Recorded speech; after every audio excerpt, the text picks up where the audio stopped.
नमस्कार सभी को, विश्लेषण में आपका स्वागत है। सॉरी, वो पिछला वाला सेशन थोड़ा एब्रप्टली इंटरप्ट हो गया था, इमरजेंसी कॉल आ गई थी, तो उसके लिए sorry.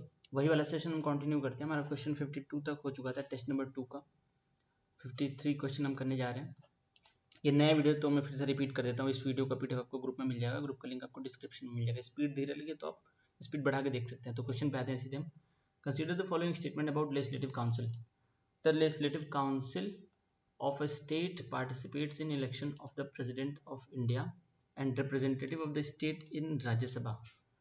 Legislative council of state नहीं पार्टिसिपेट करता है, लेजिस्लेटिव असेंबली पार्टिसिपेट करता है, तो ये तो गलत हो गया। The council can discuss the budget and the vote on demand for grants. Discuss तो कर सकते हैं, वोट नहीं कर सकते हैं, तो ये भी गलत। The council can not remove the council of minister by passing no confidence motion. Can not remove, हाँ बिल्कुल ठीक है। नो कॉन्फिडेंस मोशन में इनका कोई योगदान नहीं होता है, तो ये ठीक है। तीसरा आपका सही है, तो इसका आंसर होना चाहिए ओनली 1, तीसरा वाला जो कि है। आंसर देखते हैं, 53 का आंसर है ए, ठीक है। देखो, लेजिस्लेटिव काउंसिल मेंबर क्या क्या कर सकते हैं, ये कहानी पीडीएफ से पढ़ लेना। पूरा इंपॉर्टेंट चीज़ें पढ़ते हैं। ऐसे पूरा पीडीएफ हम पढ़ने लगे बहुत ज़्यादा टाइम लगेगा, तो हमें पूरे सारे टेस्ट करने हैं, तो थोड़ा स्पीड बढ़ानी होगी हमें। एक सेशन में 25 क्वेश्चन ज़्यादा हो ही नहीं पा रहा है। The council can only discuss the budget but cannot vote, ये तो ठीक है, मैंने बता दिया। The council cannot remove the council of minister by passing a no confidence motion, मतलब इनके पास वो अधिकार नहीं होता जैसे कि राज्यसभा नहीं कर सकता, वैसे ही सेम टू सेम।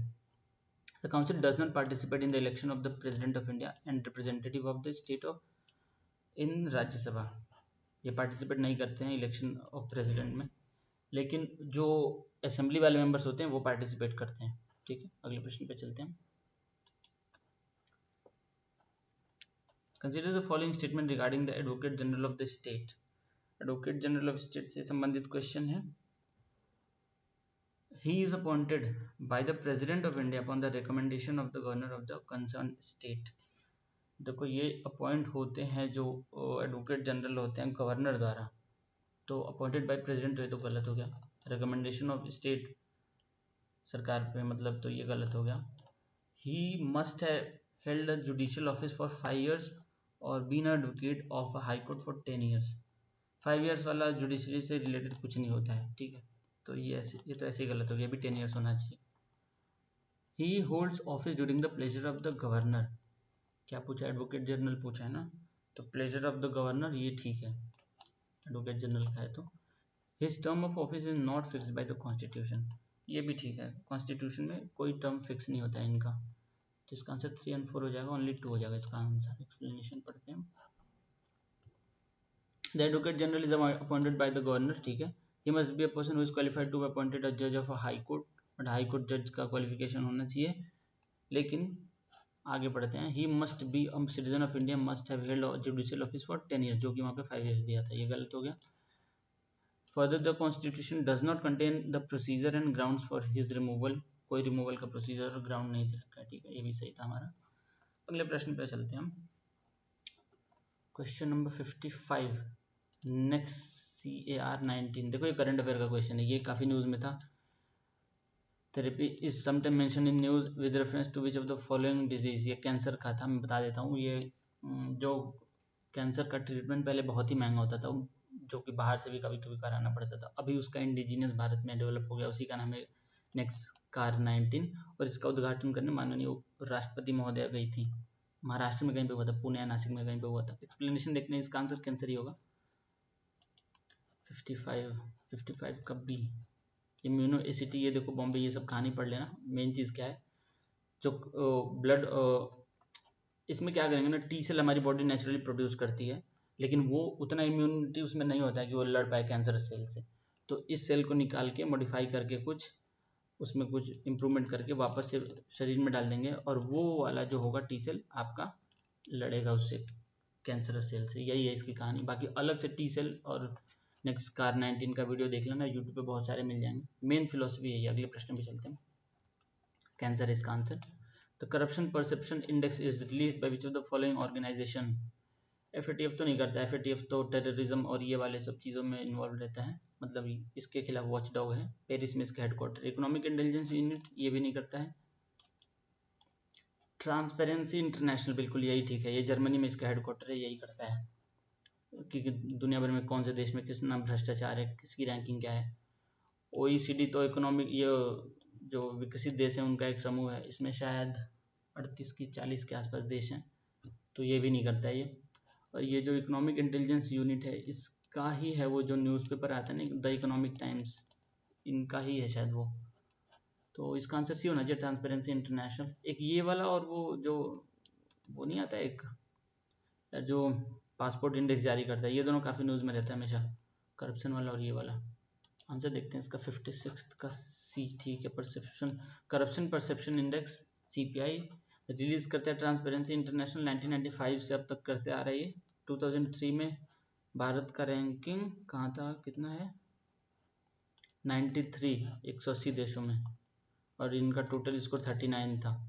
39 स्कोर करने का मतलब कि जैसे जिनका जो सबसे बढ़िया करप्शन में मतलब जिनका सबसे बढ़िया स्कोर रहेगा वो उतने अच्छे होंगे, मतलब जैसे 0 है तो हाईली करप्ट, अगर उससे ज़्यादा है तो कम करप्ट, समझ गए। अगले प्रश्न में चलते हैं। Consider the following statement, president may give assent to the bill, president withholds his assent to the bill, President may direct the governor to return all kind of bill for the reconsideration of the state legislature. How many of the above alternative are available to the president when a bill is reserved by the governor? अच्छा, अगर reserve करता है governor तो president क्या क्या कर सकते हैं, ठीक है।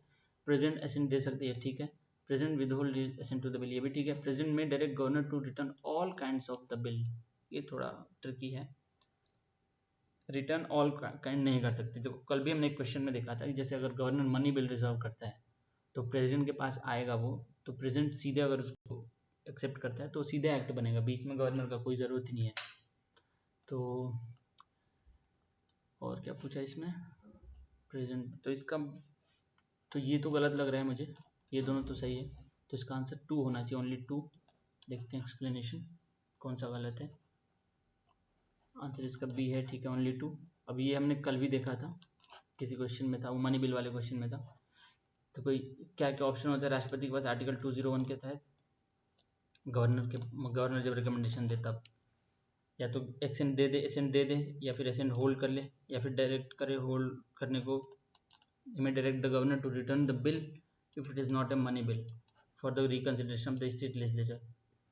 President cannot return a money bill for the reconsideration of the state. देखो प्रेसिडेंट होल्ड कर सकता है मनी बिल, लेकिन रिकंसिडर करने के लिए वापस स्टेट लेजिस्लेचर के पास नहीं भेज सकता है, ठीक है, ये याद रखना।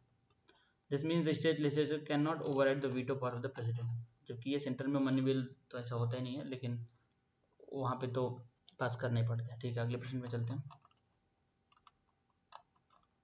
क्वेश्चन नंबर 58, ये भी करंट अफेयर का क्वेश्चन है। सादात तंसीक इंडिया UAE, तो ये डेजर्ट साइक्लोन का इंडिया UAE होगा, तो ये तो पक्का गलत होगा, ठीक है। अल नज़ा इक्वेरीन, पता नहीं ये करंट का है, ये देख मतलब ये मिलिट्री एक्सरसाइज आते रहते क्वेश्चन में, तो इसका श्योर नहीं है। डेजर्ट साइक्लोन UAE के साथ था, बाकी तो मुझे 100% श्योर नहीं है, तो मैं चांस नहीं लूँगा, इसको मैं स्किप कर देता एज ए क्वेश्चन, या तो फिर आंसर देखते इसका 58 का, 58 का बी मतलब कि 2 सही है कोई, ओनली 2। कौन से हैं वो देख लेते हैं एक्सप्लेनेशन में। पहला एडिशन हुआ है India UAE military exercise desert cyclone, ये तो ठीक है, 2 जनवरी से 15 जनवरी तक हुआ था। और इनाग्रल एडिशन एक और था इंडिया सऊदी वाला, जो सदा तंजीक है, तंसीक इसका नाम है। और अल नजह किसके साथ है, इंडियन ओमान, ये सभी मिडिल ईस्ट वाले, वेस्ट एशिया वाले देश हैं। Ekuverin joint military exercise between India Maldives 2009 से होते आ रहा है, ठीक, याद कर लेना, ये इसमें क्या ही बताना है। Consider the following statement with reference to the district जजेस। अपॉइंटमेंट ऑफ डिस्ट्रिक्ट जजेस shall be made by the governor of the state. देखो डिस्ट्रिक्ट जज जो आपका आता है टॉपिक, आर्टिकल 233 में आता है कॉन्स्टिट्यूशन में, ठीक है। तो पहला स्टेटमेंट जो दे रखा है कि डिस्ट्रिक्ट जज शैल बी मेड बाय गवर्नर, ये ठीक है बिल्कुल। The administrative control over the district court is wasted with the governor of the respective state. नहीं, गवर्नर के पास नहीं होता है, हाई कोर्ट के पास होता है, तो ये गलत है। हाई कोर्ट की देखरेख में जो डिस्ट्रिक्ट कोर्ट्स होती हैं काम करती हैं। A district court does not have the power to award death sentence. इनके पास पावर होती तो है, लेकिन जो ये डेथ सेंटेंस देते हैं वो उसको रिव्यू करता है दोबारा से हाई कोर्ट, क्योंकि उसके अंतर्गत आता है ये। तो ये तो डज नॉट हैव, ये तो गलत हो गया, क्योंकि इनके पास पावर होती है। इसका आंसर ओनली 1 हो जाएगा, ये दोनों गलत है, तो इसका आंसर ए हो जाएगा। एक्सप्लेनेशन देखते हैं। देखो डिस्ट्रिक्ट जज आर्टिकल 233 अब कैसे अपॉइंट होते हैं? Bye the governor in consultation with the high court, a person not already in service of the union. ठीक है, ये सब तो पता है, कहानी लिखा है पूरा। सुपरवाइजरी जुरिस्डिक्शन क्या होता है? हाई कोर्ट का कंट्रोल ओवर डिस्ट्रिक्ट कोर्ट, ये आर्टिकल 235 है आपका, मतलब ये गवर्नर के कंट्रोल में नहीं, हाई कोर्ट के कंट्रोल में होते हैं। Power of jurisdiction of district court, district जजेस, इनका क्या क्या जुरिस्डिक्शन होता है? Highest judicial authority in the district, he she possesses original and appellate jurisdiction in both civil and criminal matters. The session judge has the power to impose any sentence including life imprisonment, capital punishment, death sentence. देखो capital punishment ये दे सकते हैं, लेकिन उसका रिकन्फर्मेशन होना चाहिए high court द्वारा। ठीक है, अगले प्रश्न पे हम चलते हैं। प्रश्न संख्या 60। Consider the following statement with reference to the acting जज in the high court. Acting जज, देखो जब कोई ऐसी आवश्यकता पड़ जाती है कि कोई जज ना हो, जैसे चीफ जस्टिस को हटा के बाकी जजों की अगर संख्या कम पड़ती है, तो उस टाइम पे एक्टिंग जज आते हैं। ठीक है, the appointment of the acting जज can not last more than period of 2 years or 62 years of age whichever is less. देखो 2 साल का तो बात ठीक है, लेकिन 62 years वाली बात एक्टिंग जज पे अप्लाई नहीं होती है, तो ये गलत है आपका। One possible cause of such an appointment can be when a judge of that high court is unable to perform the duties of his office due to his absence। हाँ बिल्कुल ठीक है, कई सारे रीज़न होते हैं, ये भी एक रीज़न होता है कि किसी कारणवश माननीय जज महोदय अपना कार्य नहीं कर पा रहे हैं, तो उस टाइम पे भी एक्टिंग जज अपॉइंट कर सकते हैं, राष्ट्रपति करता है इसको। ठीक, तो ये दूसरा आपको 60 का दूसरा ओनली 2 होना चाहिए इसका आंसर। देखते हैं एक्सप्लेनेशन। 60th का भी ठीक है। President can appoint a duly qualified person as an acting judge when a judge of a high court other than chief justice, ये बात याद रखनी, ठीक है। Unable to perform his duty, मतलब किसी कारणवश अपना काम न कर पाए। एडिशनल जज क्या होते हैं? President can apply duly qualified person as an additional judge of a high court for a temporary period not exceeding than 2 years। अभी जब देखो टेम्पररी इंक्रीज कर सकते हैं बिजनेस हाई कोर्ट, मतलब जैसे आवश्यकता हो, तो 2 साल से ज़्यादा नहीं होना चाहिए। और यहाँ पे एक्टिंग जज पे कोई लिमिट नहीं होता है 62 साल वाला। ठीक है, अगले प्रश्न में चलते हैं। क्योंकि वो तभी तो ले आ रहे हैं जब उनकी ज़रूरत पड़ी है, तो उन पे भी एज का लिमिट लगा देंगे, तो फिर उनको अपॉइंट करने का मतलब क्या निकला? मान लो कि उनका 62 साल पहले पूरा हो जाए, तो फिर किसी को अपॉइंट करो, तो ऐसे तो काम बढ़ता ही जाएगा। अगले प्रश्न में चलते हैं। पेम्बा इफेक्ट, जो भी प्रोनाउंसिएशन है इसका, इज़ रिलेटेड टू, ये भी न्यूज़ में था काफ़ी, इसका मैं बता देता हूँ ये क्या है। जैसे कि मान लो अगर बहुत ही ज़्यादा गर्म पानी है, ठीक है, और एक बहुत ज़्यादा ठंडा पानी है, दोनों को अगर हम साथ में फ्रीज करें, ठीक, तो ये साइंटिफिक कंक्लूजन पाया गया कि एडवेक्शन कन्वेक्शन जो भी कारण है, इसके कारण जो पानी बहुत ज़्यादा गर्म है, ये ज़्यादा पहले फ्रीज होगा ठंडे पानी की तुलना में। यही इसका काम है, यही इफेक्ट है। अब देख लेते हैं ऑप्शन में क्या कहते हैं। सोलर विंड इफेक्ट में बिल्कुल गलत। Fasting freezing of hot water compare to cold water बिल्कुल ठीक है। ए सेंसेशन गलत। नन ऑफ द गलत। इसका आंसर यही है, बी है। और इसका आपको मिल जाएगा, मैं भेज दूंगा लिंक ग्रुप में, या फिर वैसे भी वीडियो ढूंढोगे तो मिल जाएगा। ये न्यूज़ में था जनवरी फरवरी के आसपास में, ठीक है। एक्सप्लेनेशन में कुछ एक्स्ट्रा दिया होगा तो देखेंगे, वरना आगे बढ़ जाएंगे हम फटाक से। ये फिजिसिस्ट का नाम दिया है डेनिस ऑसबॉर्न, इन्होंने ये 1960 में इसका स्टडी किया था। और ये है मेन चीज़, ठंडा पानी जल्दी गर्म होता है, गर्म पानी जल्दी ठंडा होता है और ठंडा पानी धीरे ठंडा होता है, इसी इफेक्ट को कहते हैं। ये पॉलीमर, ये सब कहानी पढ़ लेना। अब आगे बढ़ते हैं। Recently news Soligas Yeravas are related to, ये सोलिगाज एंड येरावाज यार पढ़ा तो था ये कहीं पे, वज्रमौल करंट में था ये। फॉरेजिंग वाइल्ड एडिबल्स, पता नहीं। Indigenous communities in western Ghats, forgotten tribal language, fossils in excavation at Kerala, ये तो नहीं है। ट्राइबल से ये कुछ रिलेटेड है, तो ये इसका बी या सी होना चाहिए। ये शायद मैंने वाजीराम वाले में पढ़ा था, जो उनको आता है ना प्रीलिम्स पॉइंटर। 62 देखते हैं आंसर। 62 का बी, 62 का बी क्या आंसर है? Indigenous communities in western Ghat. अच्छा, वेस्टर्न घाट में इंडिजिनियस कम्युनिटी है। Soligas are one of the oldest indigenous communities in the country. Inhabitant हैं कर्नाटका के, वायनाड डिस्ट्रिक्ट केरला से बिलोंग करते हैं।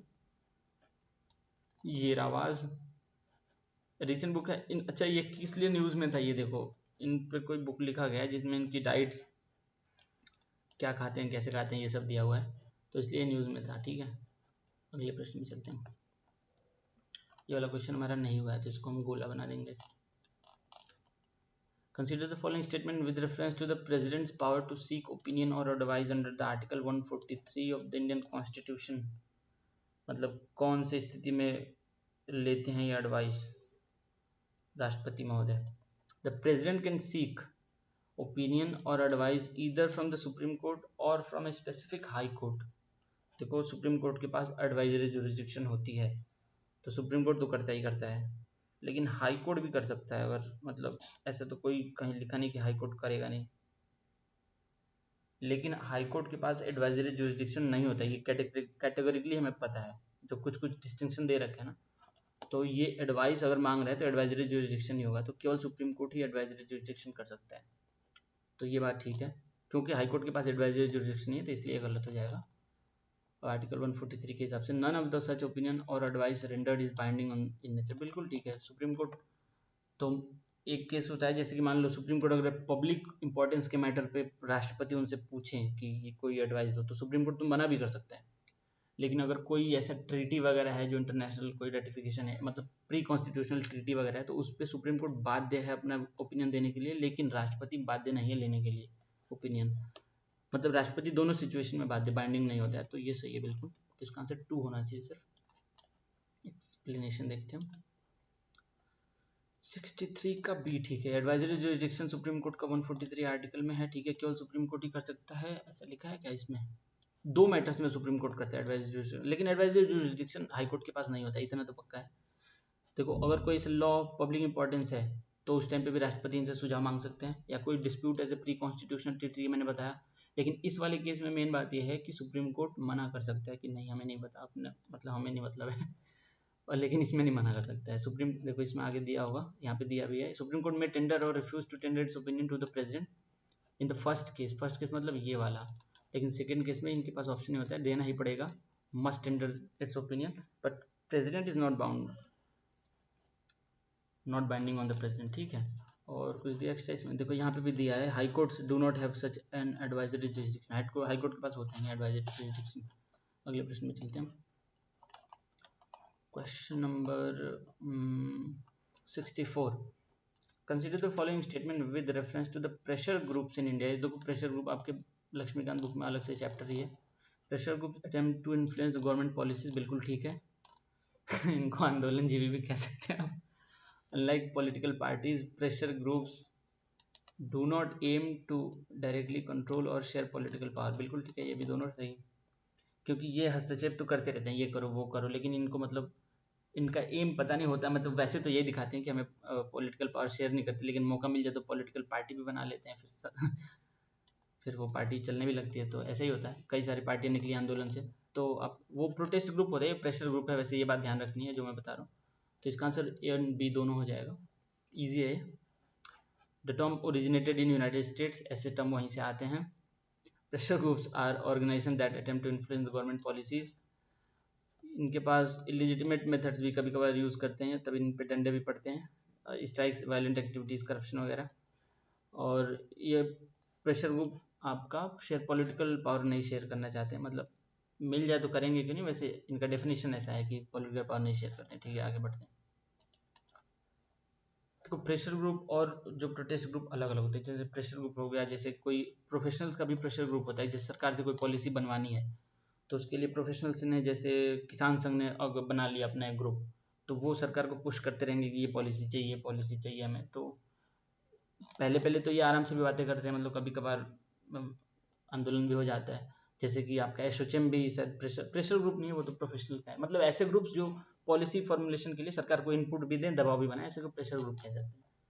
बाकी बुक से पढ़ लेना। अगले प्रश्न पे हम चलते हैं, question number 65 with reference to the electoral reforms.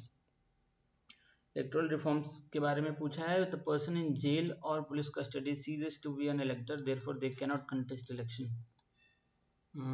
लेकिन इलेक्शन अभी तो लड़े हैं, वो जम्मू कश्मीर में कोई था ना वो, तो वो जेल में से भी लड़के जीत भी गए, बहुत बार ऐसा होता है। तो police custody to be an elector, therefore they can not contest election, contest तो कर सकते हैं। The ceiling on election expenditure of the candidate for Lok Sabha seat is uniform all across state, बिल्कुल गलत है, ये जनसंख्या पे डिपेंड करता है।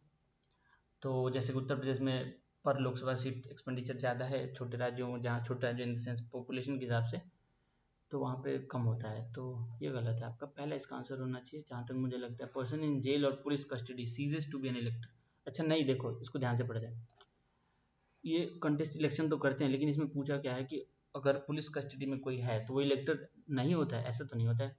ये तो बिल्कुल गलत हो गया, इस कारण से गलत हो जाता है आंसर, क्योंकि अगर पुलिस कस्टडी में कोई है तो वो इलेक्टर है, फिर भी है, ऐसा तो नहीं है ना कि उसको इलेक्टर से हटा दिया, उसका इलेक्टोरल रोल में नाम आएगा, इलेक्टोरल रोल में जिसका भी नाम आएगा वो इलेक्टर है उस कॉन्स्टिट्यूंसी में।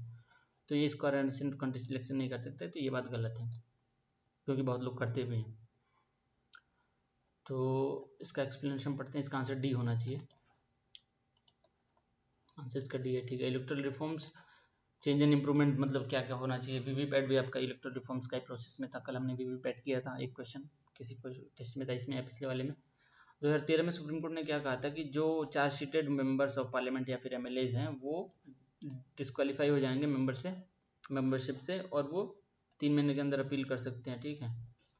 लेकिन इसके बाद bench of the court struck down the unconstitutional section 84 of the representation people representation act of 1951, जो 3 महीने का समय देता था हाई कोर्ट जाने के लिए। फिर उसके बाद supreme court held an order that Patna high court declaring that a person has no right to vote because in jail, जैसे पटना हाई कोर्ट ने, ठीक है, ये तो कोड, ये तो मेन्स आंसर में लिखने के काम आएगा आपके। इसके बाद पार्लियामेंट ने संशोधन किया इसमें 1951 वाले पीपल्स रिप्रेजेंटेशन एक्ट में। इसमें सीधी सी बात यह है कि अगर किसी का इलेक्टोरल रोल में नाम है तो वो इलेक्टर है, ठीक है। If a person whose name has been entered in the electoral roll shall not cease to be an elector and member of parliament, stateless shall be disqualified, only he so be disqualified under the provision of contained in the act or on other ground, consequently the person in jail police custody are allowed to contest the election। और अभी ऐसा हुआ भी था जल्दी ही, जम्मू कश्मीर से किसी सांसद ने जीता भी था चुनाव। और ये देखो पार्लियामेंट्री पोल में पॉपुलेशन के पर डिपेंड करता है, ठीक है, स्मॉल स्टेट और बड़े स्टेट में, मैंने बताया। अगले प्रश्न पे चलते हैं। Consider the following statement about the family codes. Family codes तो बहुत इंपॉर्टेंट है। फैमिली कोड्स को देखो बनाया गया था फैमिली कोड्स एक्ट 1984 में, राजीव गांधी के टाइम पे। अब देखते हैं इसमें पूछा क्या है। It is mandatory for the state government to set up the family code for every city or town whose population exceed 10 lakh, बिल्कुल ठीक है। Family codes in India have exclusive jurisdiction over cases concerning family disputes, divorce related matter। Exclusive jurisdiction के पास होता है family courts के पास, ये भी ठीक ही है। the parties to have to a dispute before a family court do not have the right to be represented by legal practitioner। ये तो ठीक है, ये इनके पास राइट नहीं होता, लेकिन अगर कोर्ट को लगता है ऐसा कि ये रिप्रेजेंट नहीं कर पा रहे हैं या फिर किसी कारणवश कोर्ट को लगता है कि इनको चाहिए लीगल प्रैक्टिशनर, तो कोर्ट अलाउ कर सकती है। तो तीनों ही बात सही है, मतलब ये जो फैमिली कोर्ट का मैटर लिखा है ये तीनों सही है। पहले तो इनके पास नहीं होता है वो लीगल प्रैक्टिशनर का, लेकिन कोर्ट अलाउ कर सकती है। तो नॉट करेक्ट पूछा इसमें, तो नन हो जाएगा, इसका आंसर डी हो जाएगा, क्योंकि तीनों ही सही है। इसका आंसर डी है, ठीक है। 66 का D, the family code act 1944, तो वही मैंने कहा था, ये उस टाइम बना था राजीव गांधी के टाइम पे। Was enacted to provide for establishment of the family code to promote conciliation and secure speedy settlement of dispute relating to marriage and family affairs। The provision of the Family Court Act 1984 third A, इसमें क्या क्या रुक जाओ important चीज़ें देखते हैं। जहाँ पे 1 मिलियन पॉपुलेशन, 1 मिलियन मतलब कि 10 लाख, जैसे क्वेश्चन में 10 लाख लिखा था, तो वहाँ पे राज्य सरकार बनाएगी फैमिली कोर्ट, तो ये बात सही है। सेक्शन 13 क्या कहता है, no party to a suit or proceeding before a family court shall be entitled as a right represented by legal practitioner, लेकिन इंटरेस्ट ऑफ जस्टिस में वो अलाउ कर सकता है कोर्ट, ठीक है, ताकि जस्टिस डिलीवर हो। Jurisdiction it exclusively provides within, मतलब ये एक्सक्लूसिव है बिल्कुल। The matter relating to matrimonial relief, property और स्पाउस डिक्लेरेशन, जैसे तलाक वगैरह के लिए इस कोर्ट में, मतलब इनका एक्सक्लूसिव जुरिस्डिक्शन है, ठीक है। अपील इसका क्या है, only one right of appeal that shell light in high court. अगले प्रश्न पे हम चलते हैं। एक सेकंड में पानी पी लूँ, प्यास लग रही है। क्वेश्चन नंबर कौन सा है, क्वेश्चन नंबर 67। तब तक क्वेश्चन पढ़ो, मैं थोड़ा पानी पी लूँ।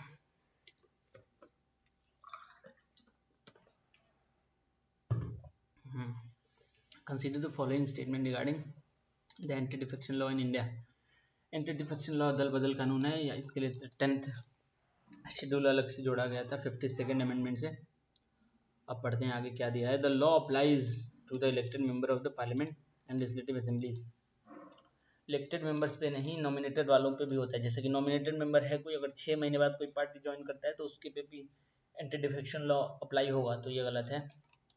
The decision of the speaker chairman on the disqualification proceeding can be subjected to judicial review. बिल्कुल ठीक है, जुडिशियल रिव्यू हो सकता है। और the law provides a 3 month time frame for the presiding officer to take decision in this regard. 3 month का time देता है, 3 month है या 6 month है। The law provides a 3 month time frame for the presiding officer in this regard. यार मुझे लगता है ये 6 महीने का है। तो क्या पूछा है, how many of the above statements above are not correct. Not correct पूछा है ना, तो कोई ये तो सही है, ये गलत है, और ये भी मुझे गलत ही लग रहा है। तो इसका 2 गलत है, क्योंकि ये 6 महीने होना चाहिए। तो इसका 1 ओनली सही हो जाएगा। नॉट करेक्ट पूछा है तो 2 ओनली गलत हो जाएगा। No only 2। एक्सप्लेनेशन देखते हैं इसका। 67 का भी बिल्कुल ठीक है, वही वाला गलत होगा, 6 महीने का चक्कर होगा। 3 महीने लिखा वहाँ पे। 10 शेड्यूल आया था 52nd कॉन्स्टिट्यूशनल एक्ट 1985 में, ठीक है, इतना तो पता है सबको। और इलेक्टेड मेंबर वॉलंटरी अगर दे दे अपना मेंबरशिप, क्या क्या ग्राउंड होते हैं डिस्क्वालिफिकेशन के लिए। या तो वो इलेक्टेड मेंबर वॉलंटरली दे दे कि ठीक है हम पार्टी छोड़ रहे हैं, तो फिर वो चले जाएंगे। अगर वायलेशन कोई पार्टी विप ले आती हाउस में, उसके खिलाफ वोट करते हैं, तो पता तो चल जाता है, तो उस टाइम पे भी उन पर लगेगा दल बदल कानूनी है। Joining any political party by an independent member. तो अगर कोई इंडिपेंडेंट मेंबर जीतने के बाद पार्टी ज्वाइन करता है तब, और कोई नॉमिनेटेड मेंबर 6 महीने बाद, तब लगेगा इन पे। However, the act allows 2/3 वाला जो कल हमने देखा था, 2/3 वाला यहाँ पे भी आ गया। अगर पार्टी के 2/3 मेंबर्स आते हैं तो उस टाइम पे नहीं लगेगा एंटी डिफेक्शन लॉ। और therefore the law applies both elected nominated members, presiding officer in the legislature and speaker chairman. अच्छा, इस पे कल एक क्वेश्चन पे किसी ने उधर कमेंट भी किया था, उसमें मैं बता देता हूँ। देखो वहाँ पे पूछा था कि राष्ट्रपति डिसाइड करेगा इलेक्शन कमीशन के साथ कंसल्ट करके अगर किसी का डिस्क्वालिफिकेशन होता है, तो बिल्कुल ठीक है। वहाँ पे मैंने बोला था कि स्पीकर करेगा। स्पीकर तब करेगा, ये वाले का एंटी डिफेक्शन लॉ के टाइम पे स्पीकर करेगा, बाकी टाइम पे राष्ट्रपति करेगा इलेक्शन कमीशन से कंसल्टेशन करके, ठीक है। तो वो वहाँ पे मैंने गलत बोल दिया था क्वेश्चन के हिसाब से। वैसे तो मैंने सही बोला था, क्वेश्चन के हिसाब से गलत बोला था, और आंसर भी विजन वालों ने गलत ही दिया था उस क्वेश्चन का। क्वेश्चन नंबर 40 था पिछले टेस्ट का शायद, या इसी टेस्ट का था, देख लेना, इसी टेस्ट का था क्वेश्चन नंबर 40। तो वो करेक्शन में वहाँ पे भी मैंने कैप्शन में करेक्ट कर दिया था, कमेंट में भी करेक्ट कर दिया था, दोबारा अगर देखना हो तो देख लेना। तो presiding officer of in the legislature speaker chairman the sole authority to decide upon, यही बात मैंने वहाँ कही थी, disqualification upon under this law speaker decide करेगा। वैसे नॉर्मली अगर किसी और कारण से, जैसे सिटीजन ऑफ इंडिया है, अनसाउंड माइंड है, ये सब जो कारण होता है, इन सब में राष्ट्रपति डिसाइड करेगा, ठीक है। और ये जुडिशियल रिव्यू कर सकते हैं इसका। अगले प्रश्न पे हम चलते हैं। Question number 68। Consider the following statement with reference to the permanent Lok Adalat. Permanent Lok Adalat, permanent Lok अदालत ये होते हैं आपका, जो जैसे कि अगर कोर्ट केस है कोई, तो उसके पहले या तो फिर बाद में, मतलब कोई आपस में सेटलमेंट करना हो, तो वहाँ पे हम लोक अदालत में जाते हैं। हम देखते पूछा क्या, तो permanent Lok Adalat have jurisdiction only over matter which are compoundable in nature. Compoundable cases वही होते हैं, जैसे कि अगर मान लो किसी दो लोग में विवाद हो और बहुत दिनों से केस चल रहा है, परेशान होंगे बिल्कुल, तो वो लोग कहेंगे चलो यार हम बाहर बात कर लेते हैं, ठीक है। मतलब तो ऐसे केसेस जो कि आउट ऑफ कोर्ट सेटलमेंट हो जाए, या तो फिर विक्टिम मान जाए कि चलो हम अपना जो चार्ज जो भी केस किया था उसको वापस लेते हैं, तो ऐसे केसेस को हम कंपाउंडेबल कहते हैं। तो ऐसे ही केसेस में लोक अदालत काम करता है, ठीक है। तो ये आपका ठीक है क्वेश्चन, मतलब option. The permanent Lok Adalat are establish under section 89 of the code of civil procedure. यार इतना स्पेसिफिक तो याद नहीं है, इतना स्पेसिफिक पूछना भी नहीं चाहिए इनको, पता नहीं क्या है। तो ठीक है, इसका पहला तो सही है, अब दूसरा देखते हैं आंसर। तो या तो 1 ओनली होगा या तो फिर सी होगा, पहला तो पक्का सही है। लोक अदालत देखो, अच्छा ऊपर वाले क्वेश्चन में ये भी था कि कोई टाइम फ्रेम नहीं है कि 3 महीने के कितने दिनों में डिस्क्वालिफिकेशन डिसाइड करना है, मैंने 6 महीने बोला था शायद, तो वो टाइम फ्रेम नहीं है, वैसे 6 महीने होता है। ऊपर कहीं इसमें दिया तो था, 6 महीने का नहीं दिया है यार, इसमें दिया नहीं, लेकिन मुझे लगता है कि 6 महीने का टाइम होता है इनके पास। ठीक है, माँ इसमें दिया है तो ठीक है भाई है। अगर लॉ इस एंटी डिफेक्शन लॉ में कोई टाइम फ्रेम नहीं डिफाइंड है कि प्रिसाइडिंग ऑफिसर को कितने दिन में डिस्क्वालिफिकेशन प्रोसीडिंग पे अपना देना है वो निर्णय, ठीक है, ये बात याद रखना। मुझे लग रहा था 6 महीने होगा। हाँ देखो, Lok Adalat is a forum where cases और disputes which are pending in the court which are at pre litigation stage, मतलब कोर्ट में लाने से पहले, या तो फिर कोर्ट में भी होता है तब भी। 1987 जब वापस ले ले, मतलब वो था ना हमारा जो कंपाउंडेबल केस था, उसका मैंने बताया था कि कोर्ट में जाने के बाद भी अगर विक्टिम वापस लेना चाहे तब, लेकिन ये प्री लिटिगेशन स्टेज में जाते हैं हम लोक अदालत में। 1987 लोक अदालत, इसके पहले ये मतलब वॉलेंट्री कंसिलेटरी एजेंसी था, मतलब खुद से बिना इसको स्टेटरी बैकिंग नहीं था, लेकिन 87 में इस पर एक्ट बना दिया, लीगल सर्विस अथॉरिटीज़ एक्ट। इसके बाद तो नालसा भी आ गया बाद में, काफ़ी बाद में। परमानेंट लोक अदालत बनाया 2002 में। और क्या इसमें इंपॉर्टेंट है, सेक्शन 22C फर्स्ट ये था, उसमें सेक्शन कुछ और दिया, 87 कुछ दिया था, सेक्शन 89 दिया था वहाँ पे। Section 89 of civil procedure code 1908, it was amended added by the amendment in the code in 1999. It gave the power the court to refer dispute to ADR, alternate dispute resolution mechanism, like arbitration, mediation, conciliation, मतलब ये सब तरीके होते हैं alternate dispute resolution के, तो इसके through भी आप लोक अदालत में करवा सकते हैं मामला हल। ठीक है, अगले प्रश्न में चलते हैं। देखो यहाँ पे नॉट कंपाउंडेबल वाला था नेचर ना, ये अंडरस्टैंडिंगली मैंने बताया ही था। अगले प्रश्न में चलते हैं, तो इसका आंसर केवल ए हो जाएगा, ये वाला, क्योंकि ये कोड ऑफ सिविल प्रोसीजर नहीं था और कुछ था। अगले प्रश्न में चलते हैं हम। Consider the following statement with reference to bargaining, एक सेकेंड यार ये इतना बड़ा कैसे होगा, with reference to bargaining plea. Bargaining plea मतलब देखो, बार्गेनिंग प्ली तो सबसे बड़ी बात है कि हीनियस क्राइम में नहीं देता है कोर्ट, ठीक है, मतलब बहुत जघन्य अपराध है उसमें बार्गेनिंग प्ली आपके पास नहीं है। बार्गेनिंग प्ली मतलब ये होता है कि थोड़ा कंसेशन कर दे, थोड़ी सज़ा कम कर दे। अब देखते हैं क्वेश्चन में क्या पूछा है। In India bargaining plea is a legal right of the accused, नहीं लीगल राइट नहीं है, जहाँ तक मुझे लगता है तो ये गलत है। Under the Indian legal system it is available to all offences and that are punishable with imprisonment for a term of 7 year or less with a fine. All offences में नहीं होता है, कोई बहुत उल्टे सीधे काम कर दे उसमें नहीं होता है, तो ये तो गलत है। The process of plea bargaining in India is initiated by the accused, ये ठीक है, एक्यूज द्वारा इनिशिएट करते हैं, तो इसका आंसर ये तो गलत है। सबके सबके लीगल राइट नहीं है और सबके लिए अवेलेबल नहीं होता है, तो ये केवल तीसरा होना चाहिए इसका आंसर। ओनली थर्ड कहाँ पे है, थर्ड ओनली आंसर इसका बी हो जाएगा। एक्सप्लेनेशन देखते हैं अभी हम। 69 का भी बार्गेनिंग प्ली वही होता है, मतलब लेसर पनिशमेंट के लिए अपील डालना, ठीक है। इसको लाया गया था CRPC नहीं, कोड ऑफ क्रिमिनल प्रोसीजर 1973, वही वाला जो ऊपर था, बार्गेनिंग रूल्स 2017, ठीक है यार, इतना स्पेसिफिक तो याद नहीं रहेगा, वैसे भी पढ़ भी लेंगे तो। इम्पोर्टेंट चीज़ देख लेते हैं। देखो, जो जघन्य अपराध होते हैं जैसे कि against women, children, narcotics, drugs, psychotropic substances, ये सब में आपको नहीं मिलेगी बार्गेनिंग प्ली। और बार्गेनिंग प्ली का प्रोसेस क्या होता है, एप्लीकेशन में फाइल्ड बाय द एक्यूज खुद करेगा कोर्ट में जहाँ पे पेंडिंग हो ट्रायल। अगला प्रश्न करते हैं हम। देखो, लीगल राइट नहीं है वो भी देख लेते हैं, is not an absolute right. अगले प्रश्न पे चलते हैं, डिस्क्रिप्शन ऑफ द कोर्ट पे डिपेंड करता है वो। Consider the following statement regarding the रेमिशन of duties and taxes export product RODTEP scheme. RODTEP scheme is on based on globally accepted principle that taxes duties should not be exported। बिल्कुल ठीक है ये। इस principal का मतलब यही होता है कि जैसे मान लो कोई यहाँ पे प्रोडक्शन कर रहा है, एक्सपोर्ट करना चाहता है सामान बाहर, तो यहाँ पे प्रोडक्शन टैक्स, दुनिया भर के टैक्स लगते हैं, फिर उसको भेज दिया पोर्ट पे, वहाँ पे भी कोई टैक्स लगता है, मतलब अलग अलग भांति भांति के टैक्स लगते हैं। तो सरकार इसके लिए ही स्कीम ये ले आई थी कि एक्सपोर्ट करने में सहूलियत हो, तो आपको जो टैक्सेस लगते हैं तो वो पैसे आपको वापस मिल जाएँ लास्ट तक, इम्पोर्ट एक्सपोर्ट करने से पहले। तो यही था स्कीम ये, तो ये ग्लोबल प्रैक्टिस है एक्सपोर्ट बढ़ाने के लिए, तो ये ठीक है। RODTEP scheme refunds the embedded central, state and local duties and taxes to the exporters that were so are being not refunded. जब तक टैक्स मतलब रिफंड नहीं हो रहे थे उनको, हर स्टेट सेंटर हर लेवल पे इनको वही स्कीम के द्वारा ये पैसे वापस करने, एक्सपोर्ट बढ़ाने का ये तरीका था।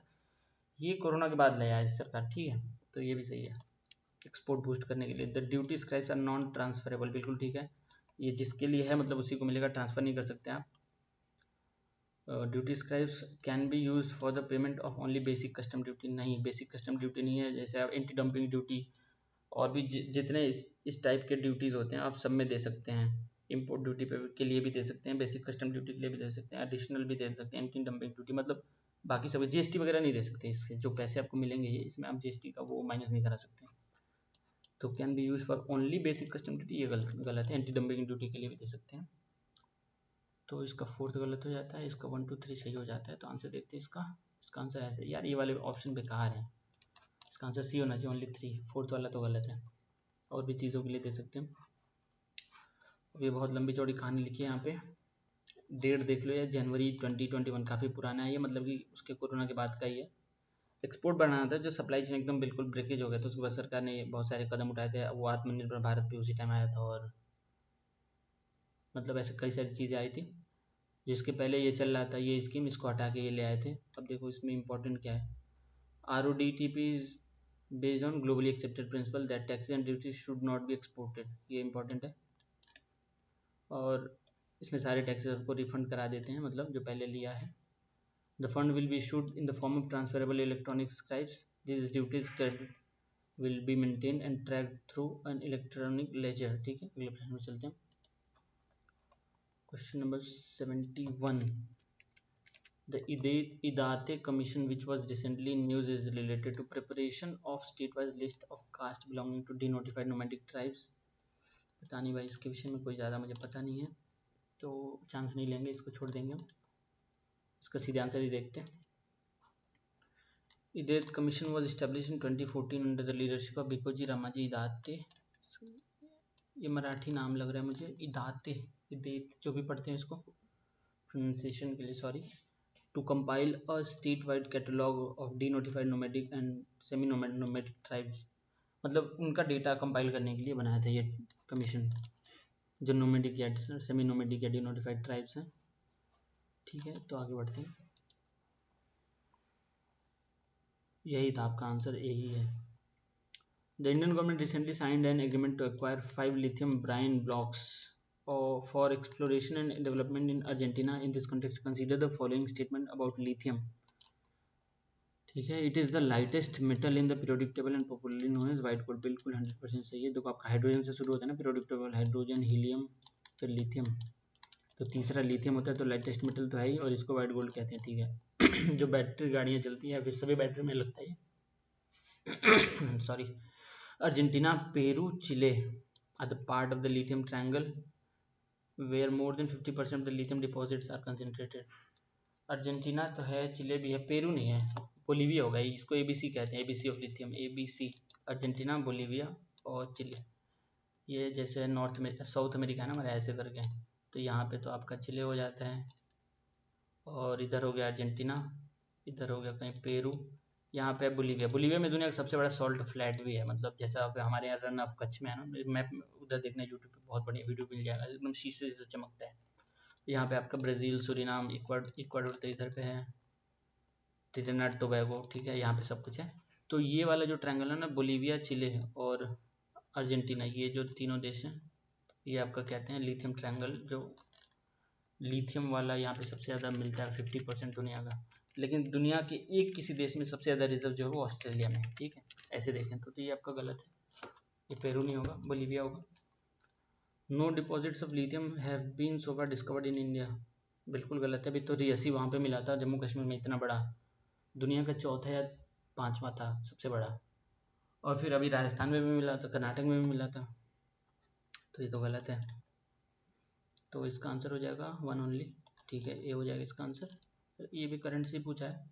ये काबिल आपका खनिज विदेश लिमिटेड, इसको नाम कहते हैं, तो इन्होंने अभी डील किया है केमन स्टील ऑन कंपनी अर्जेंटीना की कटामार्का, वहाँ पे वाइट गोल्ड कहते हैं लिथियम को, लाइटेस्ट मेटल है पीरियोडिक टेबल का, ये सब तो हमें पता है। 50% lithium reserves are found in lithium triangle, Argentina, Chile, Bolivia, इसको ऐसे याद, ACB नहीं करना, ABC याद कर, ABC ऑफ लिथियम इसको याद करोगे तो याद हो जाएगा। ऑस्ट्रेलिया देखो सबसे बड़ा लार्जेस्ट प्रोड्यूसर है, एकमात्र देश, उस पर से चाइना भी है, लेकिन अगर 50% देखे तो ये तीनों मिला के हैं, ठीक है। और भारत में राजस्थान में मिल चुका है, झारखंड में मिल चुका है, कर्नाटक में मिल चुका है, मध्य प्रदेश में भी शायद कहीं पे सुनने में आया था। और जम्मू कश्मीर सबसे ज़्यादा बड़ा मिला था उधर रियासी जिले में, उस टाइम पहले ही मिला था। अगले प्रश्न में चलते हैं हम, एक क्वेश्चन और करेंगे फिर, ठीक है, इसको बंद करेंगे।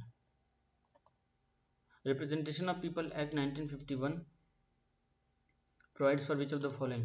प्रिपरेशन ऑफ, देखो इसको याद करने का ट्रिक है, 51 वाला जो दो एक्ट है, रिप्रेजेंटेशन ऑफ पीपल एक्ट 1950 और एक है 51। 50 वाला जो है इलेक्शन से पहले जो चीज़ें होती हैं वो 50 वाला देखता है, जो इलेक्शन और इलेक्शन के बाद होती हैं चीज़ें मैक्सिमम टाइम वो 51 वाला देखता है। अब देखो क्वेश्चन में अब हो जाएगा फटाक से। प्रिपरेशन ऑफ इलेक्टोरल रोल्स, तो चुनाव से पहले का काम है, तो ये 50 वाला देखेगा, तो ये गलत। Procedure of delimitation of constituency, चुनाव से पहले का काम है, तो ये भी गलत, 50 वाला देखेगा या 1950 वाला। Disqualification of membership of state legislature, ये वाला disqualification of membership of the state legislature. अब मेंबरशिप डिस्क्वालीफाई कब करेंगे, जब चुनाव होने के बाद, अगर कोई मेंबर है तो उसको डिस्क्वालीफाई करेंगे जब चुनाव होने के बाद ही तो करेंगे। मेंबरशिप ऑफ स्टेट लेजिस्लेचर तो चुनाव होने के बाद का फीचर है, तो इसका आंसर आपका सी हो जाएगा, तीसरा। ऐसे ही मतलब ज़्यादातर कुछ कुछ एक्सेप्शन को छोड़ के ज़्यादातर चीज़ें चुनाव के पहले वाली 50 में, बाद वाली और चुनाव के साथ वाली 51 में है। तो आंसर इसका 73 का सी। देखो, besides the constitutional provision parliament is enacted representation of people act 1950 और 50 में और 51 है, दोनों अलग अलग है। सेलियंट फीचर ऑफ 50 में और 51 का देख लेते हैं। सेलियंट फीचर क्वालिफिकेशन डिस्क्वालिफिकेशन आपका 51 में है, और जो प्रोसीजर होते हैं कि कैसे डिलिमिटेशन होगा, एलोकेशन ऑफ सीट कैसे होगा, चुनाव की पहले वाली चीज़ है। Preparation of electoral rules, filling of seats, legion qualification of voters, ये देखो चुनाव के पहले का वोटर्स का क्वालिफिकेशन तो पहले ही चेक करेंगे, चुनाव के बाद चेक करके यही करेंगे, तो ये सब 50 में है, ठीक है। ये वाला सेक्शन यहीं एंड करते हैं, अगले सेक्शन में बाकी कंटिन्यू करेंगे, बाकी उसमें खत्म हो जाएगा। 26 क्वेश्चन बच रहे हमारे। Thank you very much for watching. Share, like share subscribe करना, लाइक और सब्सक्राइब तो जरूर कर ही लेना यार। Thank you.